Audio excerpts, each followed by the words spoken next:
Assalamualaikum dan selamat sejahtera. Selamat datang ke kelas Dynamics di AM 10903 ni. So inilah explanation untuk eksperimen yang kedua, projectile. So, projectile ni bukan susah lah, dia cerewet sikit dia punya eksperimen. So banyak sikit kena terangkan. So kita pergi kepada dia punya about the experiment. So kita punya purpose untuk eksperimen ni ialah untuk verified equation ni. Betul tak equation yang kita ada ni? Kita ada y tolak y naught sama dengan v naught yt tambah setengah gt squared. So ni equation pertama. So ni equation kedua untuk x punya.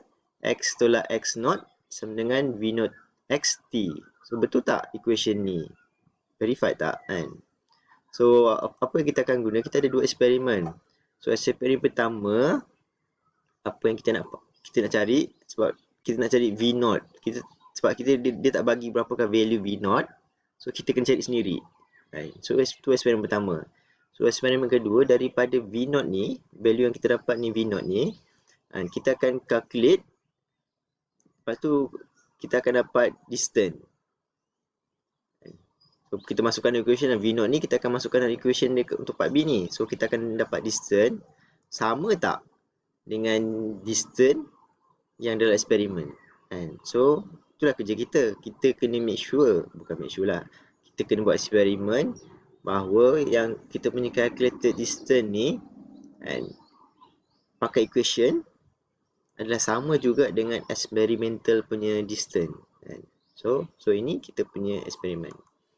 So eksperimen ni ada dua. Satu, pertama sekali kita nak tahu berapakah velocity. So paling senang untuk kita cari initial velocity, kita kena set dia straight.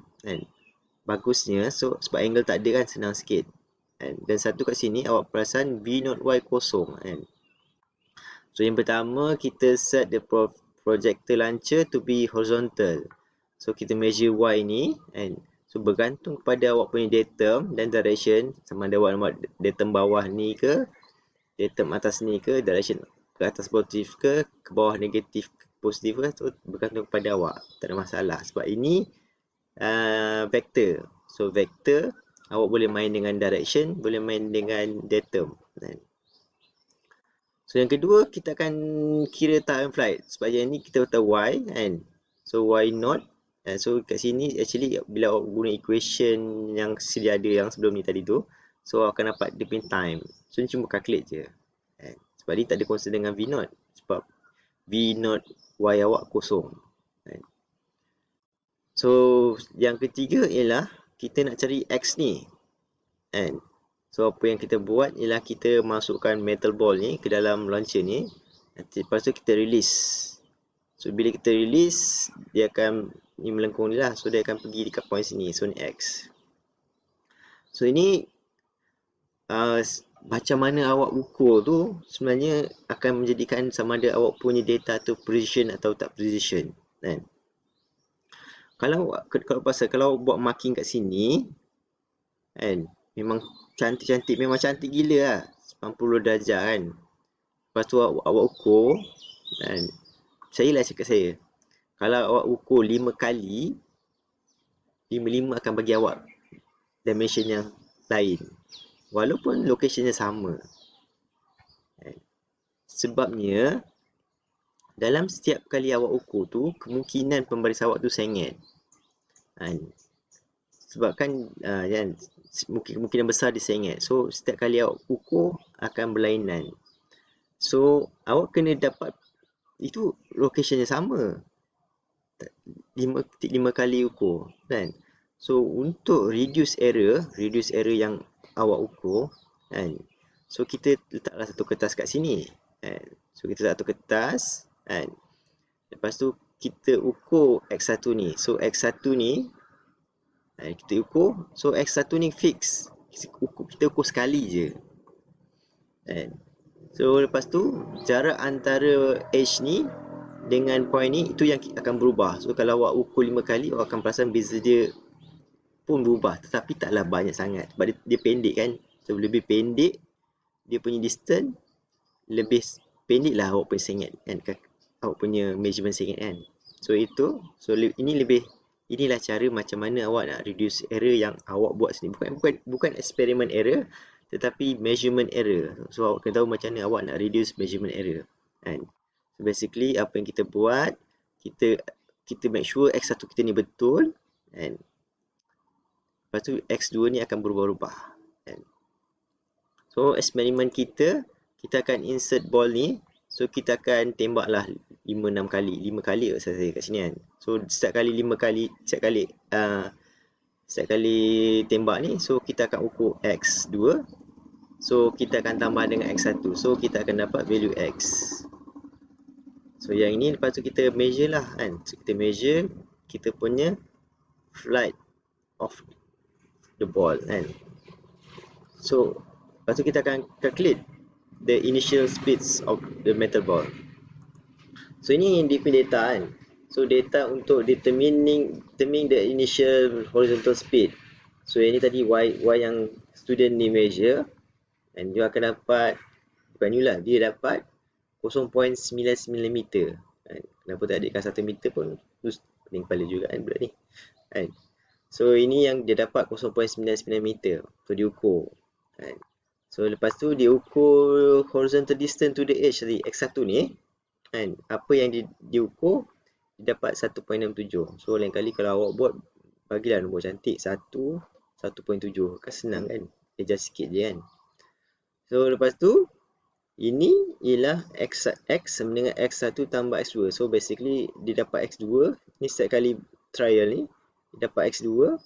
So dia tambah X1. So dia akan dapat 1.78, 1.79. Kalau perasan dia punya data ni accurate. Bukan accurate lah. Apa namanya, apa term dia? Bila benda tu sama je. Precision kan. So dia precision kan. 1.78, 1%. Tak jauh beza dia punya alat ni kan. So ini awak akan dapat average. So ini calculate time of flight ni, awak akan guna Y ni kan. Lepas tu calculate untuk initial speed ni, awak akan guna time yang ini dengan distance yang ini. So pandai-pandai awak lah nak buat macam ni, mesti dapat. So ini eksperimen yang pertama, eksperimen A. So ni eksperimen B, predicting the range of shot. So basically bila kita nak verify, kita kenalah at certain angle kan, kita ubah angle sikit kan, sama tak dapat kan, dapat tak value kita. So ini untuk eksperimen ni kita set dia 30 degree. So awak boleh set berapa degree pun. So tapi kat sini dia set 30 degree sebabnya senang sikit. Bila awak guna cos dengan sin senang kan. Kalau awak guna 45 pun okey juga. Kalau awak guna 20 ke 40 ke, nanti jadi sin 30, nombor dia tak cantik kan. So carilah, bila awak buat eksperimen, awak ada option, carilah yang bila awak ubah jadi sin theta tu, nombor cantik kan. So yang ni, yang pertama awak kena measure Y ni kan. So ni Y awak sama juga tadi. So daripada Y ni, kita dah tahu V0 ni. So V0 ni sama kan. So awak akan dapat T dia, T yang ini kan. So lepas tu awak boleh calculate dia punya range kan. So daripada ini calculation lah. So basically kita ada T, kita ada V0. So nanti kita dapat ni range ni kan. So ini calculation. So untuk eksperimen sama macam yang tadi tu kan. Eksperimen tadi tu, apa yang kita buat, kita akan tembak 5 kali kan. So untuk position, kita buat benda sama. Kita letak paper ni kan. So kita dapat X ni. So kita ukur X1 ni sekali sahaja. Kita make sure dia accurate kan. So setiap kali dia tembak ni, kita cuma ukur X2. So awak punya calculation takkan jauh sangat kan. So yang ni tadi kan. So you insert metal ball in ball carrier dengan kita release the ball. So last sekali kita measure the range of flight of the ball kan. So macam ni repeat je lah kan. Pusing-pusing 5 kali sahaja kan. So ni data kita kan. So ni data untuk part B. So yang ni tadi, ni part A ni. Saya masukkan jugalah ni. So yang ni dia punya vertical distance 1.03. So mestilah berbeza sebab awak sengat kanan. So yang tu bertambah. pun awak boleh turunkan jugalah. Tapi awak kena ukur lah dekat ni. Ni dekat distance ni dekat kawasan dia nak keluar tu kan. So ni dia bagi 1.93. Lepas tu horizontal distance ni dapat 2.22. So jauh sikit kan. Tu lah ada angle kan. Lagi angle mesti lagi jauh kan. So yang ini time of flight awak boleh calculate. So predicted range ni awak akan calculate. So ini value ni. Kan? So ini value yang eksperimen awak. So awak akan dapat 2.32, 2.33, 2.32. Bagus kan student ni kan. Dekat dia kan. So you akan dapat benda ni. So awak punya task ialah awak kena compare betul tak? Ini 2.324. Yang ini pun lebih kurang 2.324. Mesti dah lebih kurang sepatutnya. Tak adalah beza kan. Tipu dah tak ada beza kan. So yang ni sepatutnya awak akan dapat calculatednya. Calculated predicted range lebih kurang sama juga dengan average punya eksperimen distance. Kan? Itu eksperimen kita. So itu sajalah eksperimen untuk yang kedua ni. So terima kasih. Kita jumpa lagi.